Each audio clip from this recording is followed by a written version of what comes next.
Nouvelle vidéo d'analyse hebdo sur le chart du Bitcoin. Comme chaque semaine, on va analyser le graphique du BTC. Ça tombe bien parce que cette semaine, il y a eu du mouvement. Donc, énorme mouvement baissier qui nous a permis de retaper la zone des 80 000 $. Donc, on va voir ça dans la vidéo. Je vais vous partager également toutes les analyses que j'ai fait sur mon compte X, puisque je vous ai fait pas mal dater cette semaine. On va voir également les maps de liquidation qui sont hyper intéressantes maintenant, puisqu'on a liquidé clairement là tous les longs. Donc tous les longs se sont fait rect cette semaine, et maintenant on a énormément de liquidation de short à venir chercher. Donc on va commencer par aller sur mon compte X, voir un peu tout ce que je vous ai partagé cette semaine. Donc déjà dans un premier temps, le 18 novembre, je vous ai partagé la target du range qui a été atteinte donc cette semaine. Donc la target du range, elle nous a amené aux alentours des 91 000 $ environ, et elle a été atteinte donc cette semaine, et même bien plus encore puisqu'on est descendu jusqu'à 80 000 $. Mais là, pour vous dire que le range qu'on a cassé, il est complètement purgé. Donc je le rappelle, il y avait plusieurs gros patterns de retournement de tendance qui avaient été cassés il y a 2 ou 3 semaines. Donc je vous les avais tous donnés. Il y avait eu le range, le rising wedge et également le canal bull dans lequel on évoluait depuis fin 2022.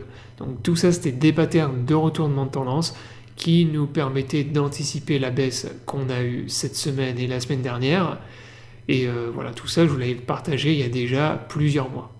Ensuite, je vous ai partagé une AT sur les maps de liquidation, donc une première où je vous ai remarqué qu'il y avait énormément de liquidation de short et inversement plus de liquidation de long, ou quasiment plus, et que malgré ça, le prix continuait à baisser.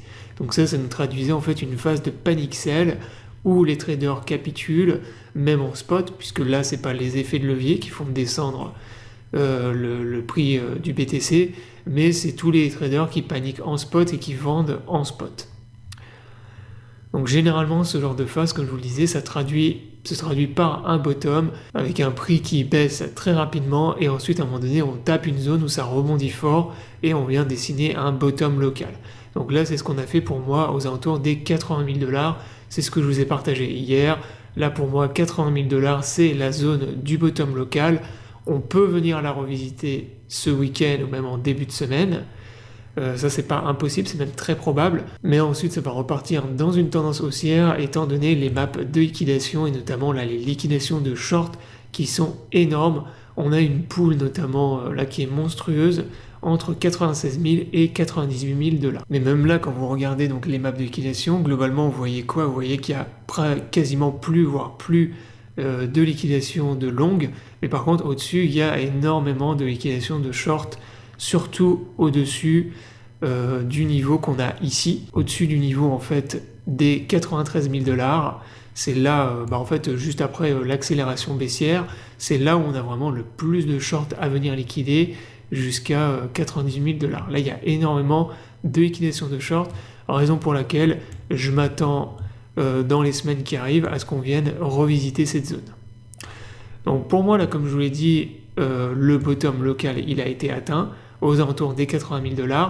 Et très très fort probable, comme je vous le disais, qu'on vienne revisiter la zone pour venir former des divergences. Et une fois qu'on aura fait ça, pour moi, ça va se retourner. La plupart du temps, c'est ce qui se passe. En général, 9 fois sur 10, ce qui se passe quand on vient taper comme ça une zone où il y a énormément de rachats, c'est que soit on vient revisiter la zone pour venir former, comme je vous l'ai dit, des divergences haussières sur le RSI, sur le momentum, sur la plupart des indicateurs techniques.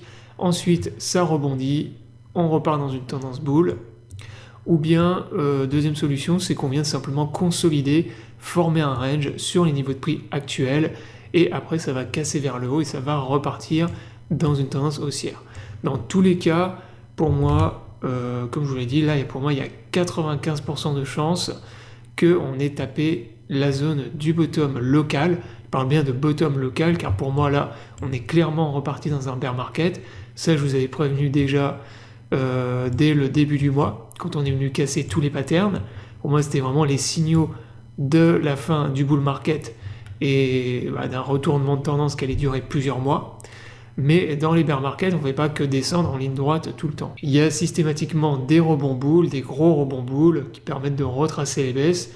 Et c'est des opportunités qu'on peut saisir et qu'il faut essayer de saisir. Le but étant bien sûr ensuite de revendre sur un niveau de prix plus haut pour accumuler du cash et ensuite racheter quand on repartira sur des niveaux de prix plus bas. Donc voilà en gros mes scénarios pour la semaine prochaine, ce que j'anticipe pour on va dire les 2 semaines qui arrivent. J'espère que la vidéo vous aura plu, je vous invite à vous abonner à la chaîne pour ne pas rater les prochaines vidéos. Je vous souhaite à tous une bonne journée et à bientôt pour une prochaine vidéo.